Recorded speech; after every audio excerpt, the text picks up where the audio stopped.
Então nós sabemos que a mediunidade está radicada no organismo. A partir da compreensão dessa verdade, nós vamos trabalhar o que seja mediunidade consciente, inconsciente ou semiconsciente. Essa mediunidade radicada no organismo significa o seguinte: o nosso corpo espiritual, ele é ligado célula a célula com o nosso corpo físico. Isso produz uma proteção espiritual, porque você está interagindo com o mundo físico. Então você precisa perceber as experiências do mundo físico. Se você perceber as experiências do mundo físico e as experiências do mundo espiritual, o nosso cérebro ele não tem capacidade de decodificar frequências diferentes, porque o nosso cérebro ele é formatado para perceber as experiências do plano físico. Nós temos 5 sentidos. Através desses 5 sentidos, nós interagimos com as experiências que vêm ao nosso encontro no plano físico. Então, nós temos a ligação de célula a célula, as células do corpo espiritual ligadas às células do corpo físico. E isso produz uma proteção. Vocês já acordaram de repente de noite? Parecendo que estava fugindo de um sufoco? E estava mesmo. Você saiu no plano espiritual, ali na esquina topou com o inimigo que estava te esperando, se assustou, não sabe lidar com aquilo. Qual foi a solução que você encontrou? Voltar correndo para o corpo físico. Estou protegido. Esse ambiente, a parede, a cortina, a rua, o barulho. Ai, como isso é familiar. Como isso me sinto bem nesse ambiente. Como isso me protege. Então, estar no corpo físico nos protege, de alguma maneira, das percepções do plano espiritual.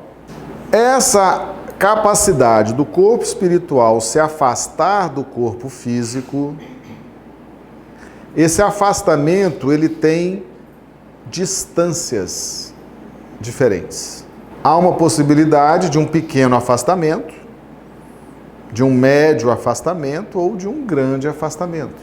E essa capacidade de afastar vai definir uma maior ou menor percepção da vida espiritual.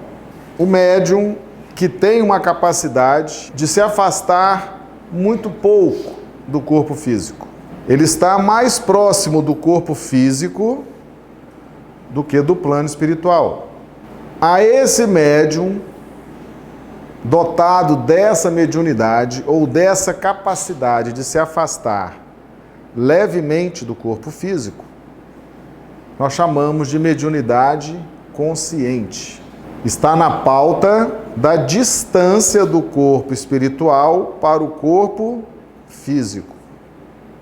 Por quê? Porque o corpo físico restringe as percepções. O corpo físico, ele é formatado para que nós não tenhamos as percepções espirituais, para que a gente possa viver as experiências do mundo material. Então, quando o médium entra no estado de transe e o seu corpo espiritual se afasta levemente do corpo físico, ele percebe o influxo da entidade comunicante, mas ele está, de certa forma, protegido, blindado pelas proteções celulares do corpo físico. Então, às vezes, o médium dá aquela passividade tranquila. Ele sempre é tranquilo, aquela passividade, ela é normal naquele médium, é aquele tom de voz, é aquela serenidade, é aquela tranquilidade, não há gestos, um tom de voz um pouquinho maior, um pouquinho menor. Você não sente diferença nas passividades daquele médium, porque ele se afastou ligeiramente do seu corpo físico.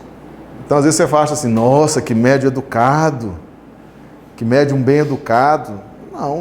Não tem nada a ver uma coisa com a outra. Qualquer espírito que se manifestar por ele, as variações no comportamento do médium serão mínimas, porque ele está pouco afastado do corpo físico. O corpo físico, de certa forma, cria um anteparo, uma proteção, e ele não consegue sentir na totalidade o mundo do espírito, as vibrações do espírito. Então essa é a mediunidade consciente. Vamos imaginar agora que o médium tem a capacidade de se afastar um pouco mais, o seu corpo espiritual se afasta um pouco mais do corpo físico.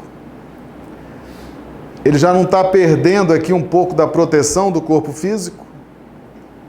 Da blindagem do corpo físico? Então ele já começa a sentir mais as vibrações do espírito. Aquela passividade, ela já é mais sentida, ela já é mais vivida. O médium percebe mais a vibração do espírito comunicante e, de certa forma, ele já consegue transmitir isso de alguma forma, com alguma contundência, com algum exagero no tom de voz. O gestual já é um pouquinho mais diferente, o tom do diálogo, a agressividade do espírito. Por quê?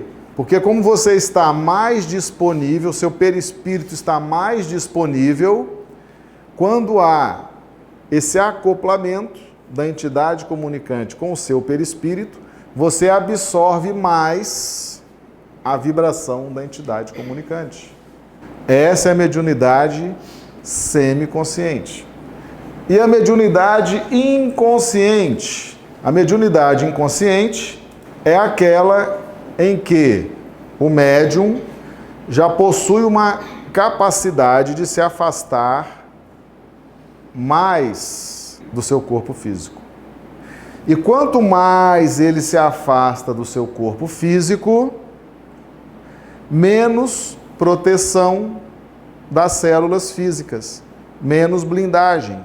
Então ele fica muito mais sujeito a perceber as vibrações da entidade comunicante.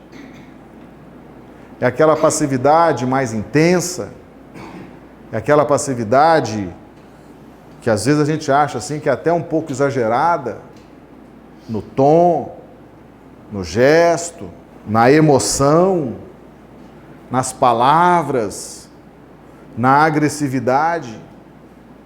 Por quê? Porque o corpo espiritual está mais afastado, então na hora que há o acoplamento, o médium praticamente recebe quase que 100% da vibração do espírito. E ele transmite aquilo para a mesa mediúnica. Então é a chamada mediunidade inconsciente. Só que esse termo consciente ou inconsciente, não há nenhum problema em se adotar esses termos, não há nenhum problema.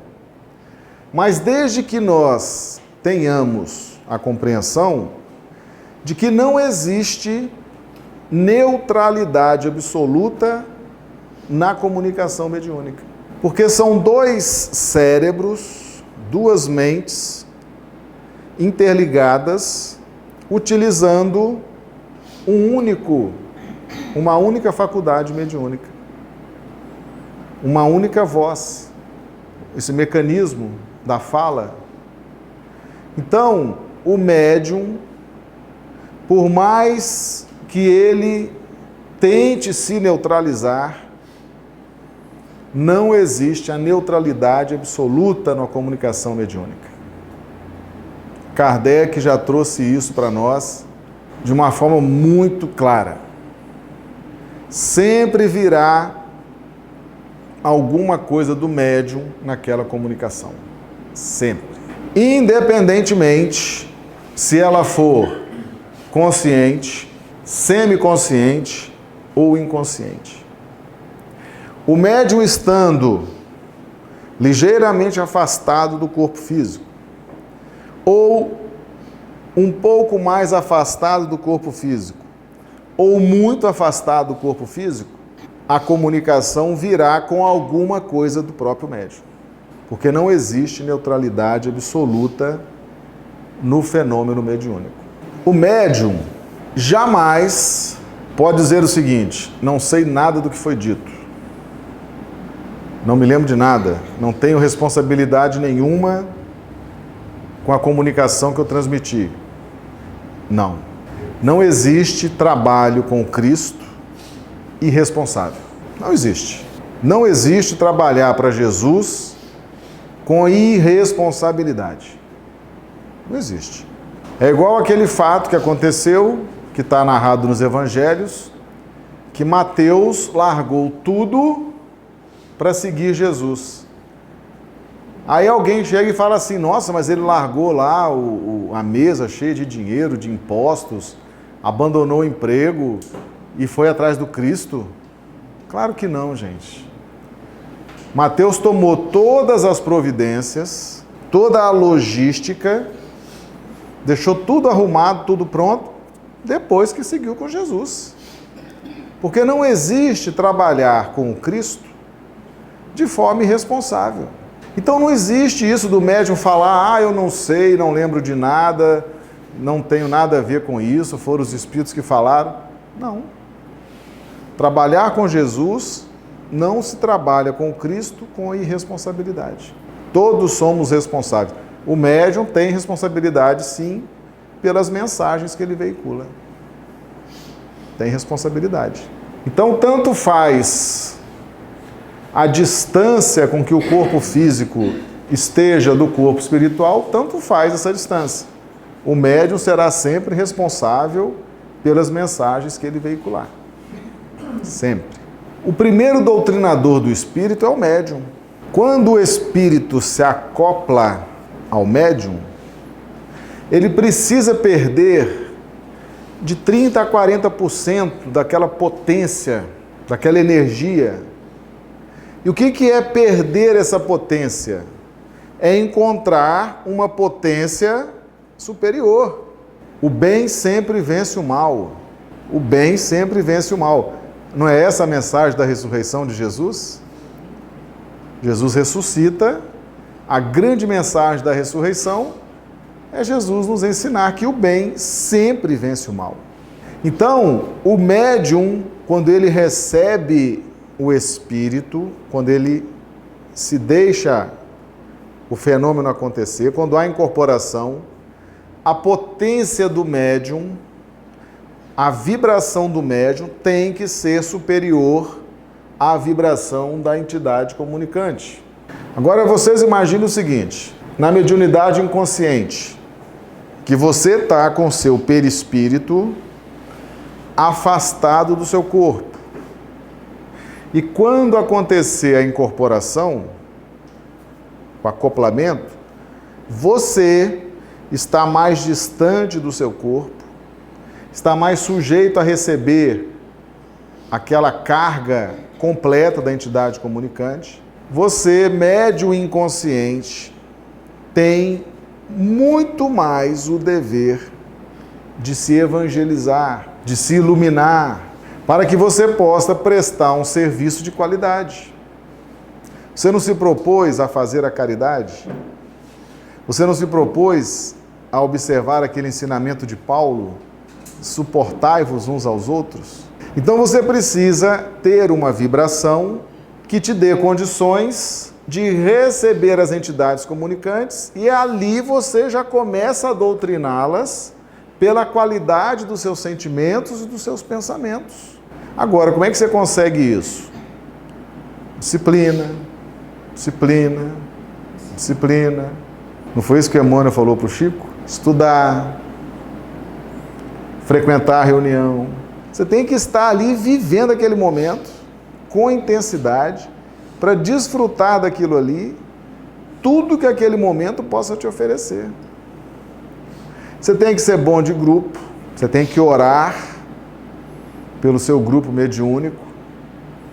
Na hora que estiver fazendo as suas orações, inclua seus amigos da mesa mediúnica, estude, procure interagir com as pessoas, procure fazer o bem, procure ser uma boa pessoa, porque na hora que você recebe a entidade comunicante, principalmente se for médium inconsciente, tem que ter muita estrutura vibracional para dar o encaminhamento correto naquele atendimento. Essas 3 circunstâncias estão a exigir do médium disciplina, disciplina, disciplina. Mas principalmente aquele que se afasta mais do corpo físico. Aquele que se afasta mais do corpo físico está mais suscetível de sofrer a influência vibracional quase que total da entidade comunicante. Ainda não me sinto evangelizado, não me sinto pronto, não me sinto ainda uma pessoa vibracionalmente como eu gostaria de ser. Claro que os mentores vão entender isso, a espiritualidade vai entender isso. E aí então eles vão te ajudar magneticamente. Então você se afastou, eles estão ali te ajudando magneticamente, reforçando a sua qualidade magnética para que você suporte aquele espírito que vai se comunicar. Então, muitas vezes, o médium inconsciente, a espiritualidade, na pauta da misericórdia, a espiritualidade pode magnetizar, eles têm vários recursos para isso, magnetiza aquele médium, ele está bem afastado do corpo físico, aí aumenta a sua qualidade vibracional, não aumenta? Aumenta. Aí ele tem condição de suportar a entidade comunicante. Mas, sem o amparo da espiritualidade, se deixar só o médium que se afastou, mas que não é um médium evangelizado, não é um médium que está se esforçando, não é um médium que está levando com seriedade a trajetória mediúnica, se não tem o amparo ali da espiritualidade, se a espiritualidade se afasta, a entidade chega e toma conta. Porque se o médium não tem resistências vibracionais, e ele está ali, ele gosta, né? Ele gosta daquela mediunidade, ele não estuda, ele não quer saber, ele não se interessa. Ele gosta do mediunismo. Aí ele vai. Sem respaldo espiritual, a entidade comunicante vem e toma conta. Prejudica a reunião, prejudica a casa, prejudica o médium. Gente, o que determina a qualidade da casa espírita é o respaldo espiritual que a casa tem. Agora, esse respaldo espiritual depende de quê? Da equipe encarnada. Se a equipe encarnada for irreverente, indisciplinada, negligente, os bons espíritos não vão dar respaldo para esse tipo de gente, não. Vão deixar eles com as suas próprias capacidades. Ou seja, vão deixá-los empobrecidos, né, vibracionalmente. E aí as entidades poderão tomar conta daquele ambiente, sim. E os espíritos passam a afastar e ficar só de longe, estabelecendo os limites, até onde vai o estrago, né? Ali eles fecham, estabelecem um limite, é o máximo que eles podem fazer diante dessa situação. Porque se a pessoa não quer estudar, se a pessoa não quer se empenhar, se a pessoa não quer correr atrás, não quer se esforçar, o que eles podem fazer? Então a mediunidade, seja a consciente, a semiconsciente ou a inconsciente, está a exigir dos médiuns estudo, evangelização, iluminação, prática do bem, prática da caridade,